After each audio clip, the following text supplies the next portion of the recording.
100 Jahre alt. Am 2. Februar einrücken müssen, aber am 19. Februar bin ich erst 17 Jahre alt geworden. Habe ich einrücken müssen aus St. Böden zu den Bonzer. Die Ausbildung war bei den Bonzer stur, ganz streng. Und der, wo es gegen Hitler gewesen ist, der ist auf Mauthausen gekommen. Es sind alle ruhig gewesen. Niemand hatte mir was sagen traut. Hast du dich jemals gefragt, was uns die allerletzten Zeitzeugen aus der Zeit des Zweiten Weltkrieges erzählen können? Ich habe heute die große Ehre, einen 100-jährigen Zeitzeugen zu interviewen. Und dieser 100-jährige Zeitzeuge erzählt uns heute, wie er 100 Jahre jung geworden ist, wie er den Zweiten Weltkrieg und russische Kriegsgefangenschaft erleben musste, wie er nach dem Krieg zurückgekehrt ist, welchen Ratschlag er dir mit auf den Weg geben würde und was er denkt, dass wir anders machen können, dass wir den Frieden auf der Welt bewahren können. Ich bin Daniel Bleunig, bin diplomierter Gesundheits- und Krankenpfleger und genau diese wertvolle Lebensgeschichte wirst du heute bekommen. Darf ich fragen, wie jung soll es sein? Ich jetzt? Ja.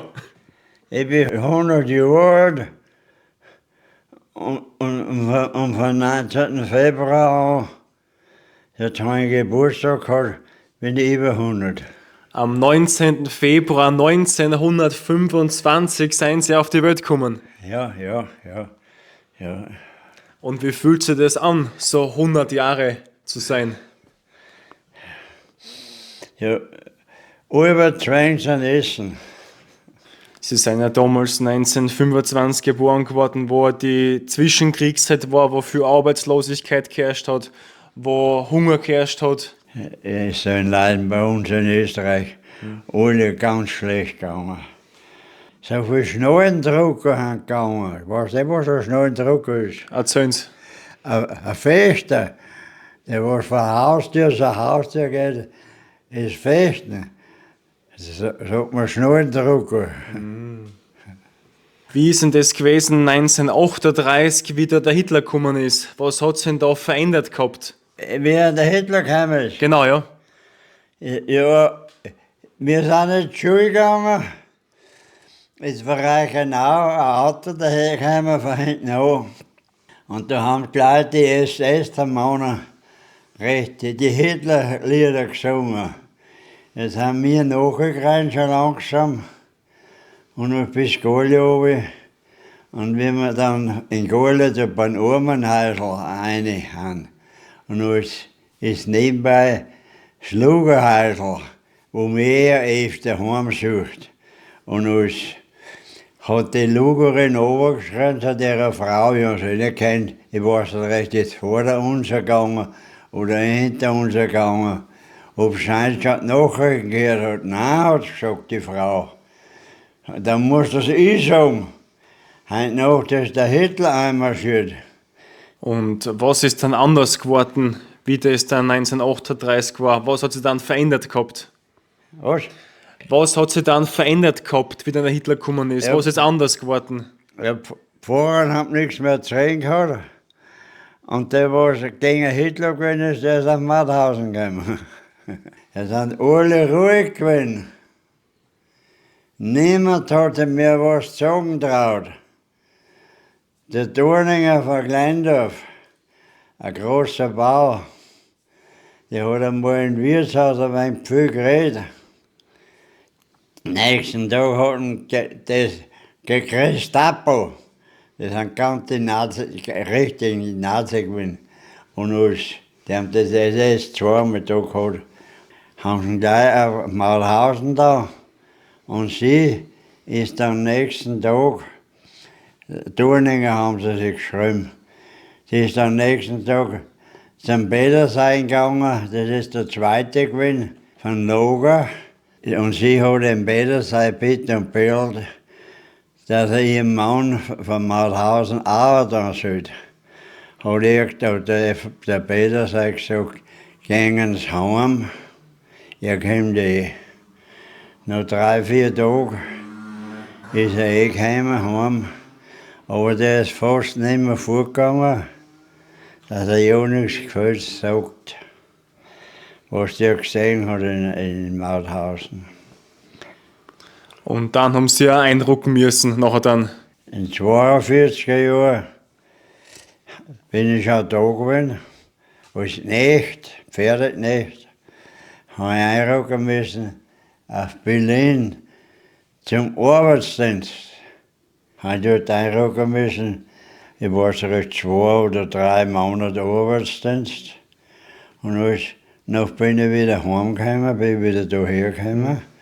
Und nach den 42er Jahren, am 2. Februar, habe ich einrücken müssen auf St. Böen zu den Banzer. Die Ausbildung war bei den Banzer stur, ganz streng. Und alles. Also als 17-Jähriger seien sie zu die Ja. Bouncer-Einheiten Am eingezogen 2. worden. Februar habe ich einrücken müssen, aber am 19. Februar bin ich erst 17 Jahre alt geworden. Bin ich erst geboren, habe ich einrücken müssen. Bin ich erst 17 Jahre alt geworden. Die Ausbildung war stur, aber der Freund meint, die Banzer ist nicht das Blöde. Du brauchst nie gehen. Haben wir Salz gekriegt, weil wir Geld gekriegt und haben auch ein besseres Essen gehabt. Wie die armen Infanteristen, die war von der Früh bis ab Nacht da im Gelände draußen umeinander müssen und alle passen ja schön. Seien sie dann nach Russland gekommen oder wo waren sie eingesetzt als Panzerfahrer? Ich bin ja in Krieg auf Russland gar nicht eingekommen. Weil wie ich in Frankreich bin, ist ja der Russ schon in Polen hereingekommen. Ist er schon in Polen hereingekommen. Bei welcher Division waren sie damals? Was? Bei welcher Division waren sie damals? Bei der 133. Panzerdivision. 133. Panzerdivision, das ist das Ganze gewesen. Die Ausbildung war stur. Die war stur. Weil das Auto reingreifen beim Panzer, da hast du nicht viel Platz. Und du musst eine und musst auch. Aber wir haben nicht dort noch jung und fit gewesen. Zu 5 waren sie im Panzer drin, haben sie gesagt. Zu 5. Ja. Der Fahrer, der Funker, der Rechtsschütz, der Ladeschütz und der Kommandant, der hat den Turm auch geschaut. Und wenn es gefährlich gewesen ist, dann hat er einen Deckel zugemacht. Und sie waren der Fahrer. Ich war Oberfahrer. Ich habe der Frau nicht einmal geschossen. Am Truppenübungsplatz in Ohrensteig, da haben wir scharf geschossen, da haben wir schießen gelernt, da haben wir ein paar Mal geschossen unten. Aber Ja. in der Front habe ich gar nicht geschossen. Einmal hat der Leutnant gesagt, wieso haben wir denn heute gar nicht geschossen, haben wir schon da in Polen zu Hause in der Tschechei. Hat er gesagt, wenn wir schießen wir so wie hier. Die ganze Polen haben wir da in Rückzug so mitgemacht, bis auf Budweisau. Und vor Budweis haben wir einen Panzer stehen lassen und davon. Und haben wir uns draußen gefangen. Wo sind sie dann hingekommen? Nach Stalling-August. Das ist ja 200-300 Kilometer, haben sie gesagt. Herunter Moskau, Durlaugebiet. Dort haben die Russen eher in Kuhbergwerk gearbeitet. Die haben da meistens eine Strafe gehabt, aber die haben es nicht gewusst, wie lange das in Kuhbergwerk arbeiten müssen, die Russen. Aber die haben frei umeinander gehen können. Aber wenn sie heimgehen, dass davon flüchten und erwischen, werden sie sofort erschossen. Sie haben in 120 Meter Tiefe, haben sie gerade vorher erzählt, haben sie arbeiten müssen. Ja, für alle. Zuerst hätten sie mich, hätte mich einen Kompressor Stollen treiben müssen. Und alles. Und ich habe mir gedacht, das tue ich nicht. Weil der Kompressor, der ist hübsch schwer. Und zunächst haben wir fast nichts gekriegt. Und alles. Jetzt habe ich ihn überfahren lassen. Hat er raus gesagt, du, Schellweg, der war noch ein Simulant. Der hat es gekannt, dass ich ein Druckerberger bin. das heißt Simulant. Aber es hat ein anderer das tun müssen. Ich habe immer Kohlen geschaufelt und auf Zeit war ganz schirmen müssen. Mit Seil, mit der Seilwenden. Und dann haben sie die Geschichte gehabt mit dem Löffel. Wollen Sie nochmal die Geschichte erzählen, wie das mit dem Löffel da war? Ja. Was hat es damit auf sich? Weil wie ich in Gefangenschaft gekommen bin, ich habe einen Löffel gehabt und eine Gabel gehabt. Da ist recht ein großes Hakenkreuz oben gewesen. Jetzt haben sie es gleich weggehauen, da habe ich nichts gehabt.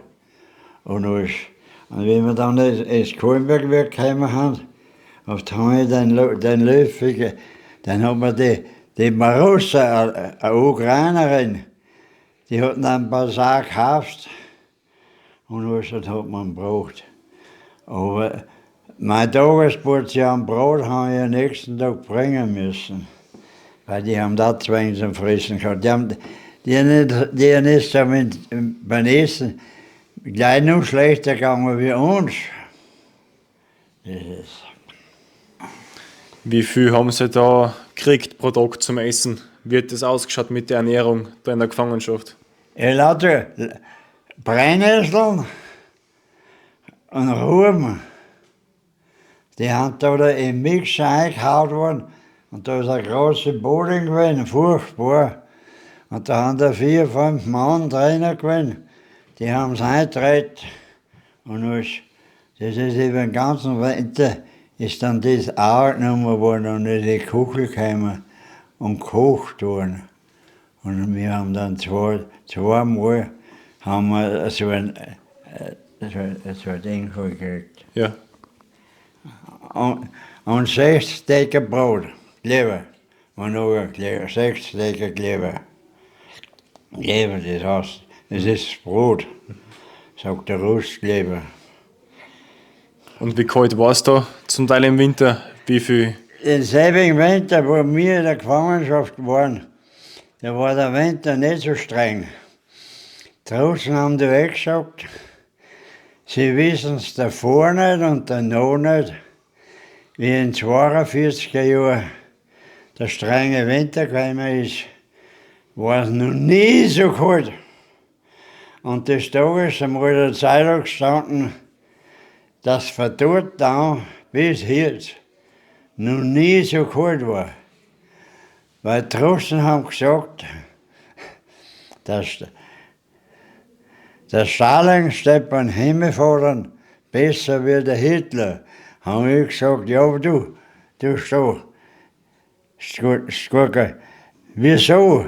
Ja, hat er gesagt, warum hat denn der Himmelfahrer in 42er Jahren den strengen Winter geschickt? In Russen seine Soldaten haben es ausgehalten und in Deutschen die seine Soldaten hat es gefriert. Okay. Wir haben 2 Jahre gar keine Verbindung gehabt mit daheim. Wir haben gar nichts gewusst, was daheim los ist.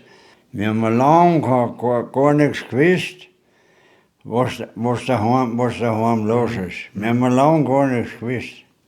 Und wie lange waren Sie dann in Gefangenschaft, haben Sie gesagt, bis 1948? 48, ja. Wie wir angekommen haben, ich weiß nicht recht, wie der Bahnhof geheißen hat. Wie wir angekommen haben wir geschlossen, in das Wirtshaus hingehen müssen. Wir haben mal gesagt, Wirtshaus. Aber dort haben wir ein Gulasch gekriegt und haben erst gesagt, da wir nur einen Hunger haben, dann haben sie uns nicht mehr gegeben. Wir haben so Schöpflöffel gefallen und ein Säume.